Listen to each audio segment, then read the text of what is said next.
हमें सही बुखारी की आखिरी हदीस पे दरस इरशाद फरमाते हैं। उस्ताद मोहतरम की गुफ्तगू शुरू होने से पहले मैं दावत दूँगा अपने बुखारी क्लास के तालिब इल्म हाफिज़ नूरुल्लाह बिन कतलान को कि वो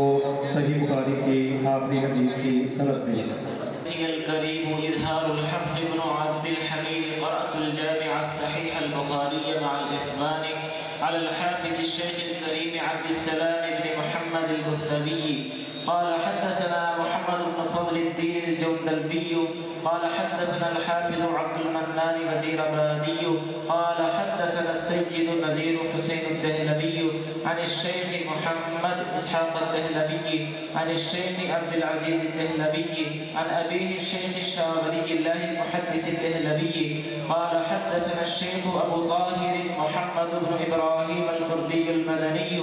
قال حدثنا والد الشيخ إبراهيم الكردي المدني قال قرأت على الشيخ أحمد القشاشي قال حدثنا أبو المواهب قال حدثنا أبو المواهب أحمد بن عبد القدوس الشنابي قال حدثنا الشيخ شمس الدين محمد بن أحمد بن محمد الرملي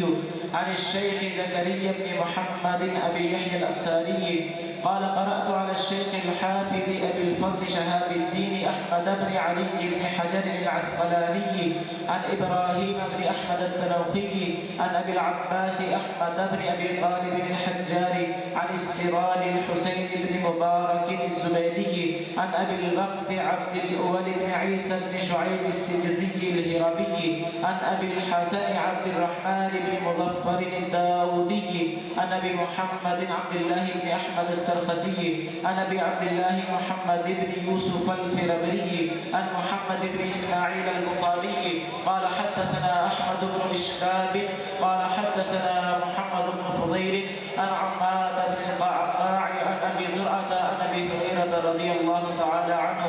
قال قال النبي صلى الله عليه وآله وسلم كلمتان حبيبتان إلى الرحمن خفيفتان على اللسان ثقيلتان في الميزان سبحان الله وبحمده سبحان الله العظيم.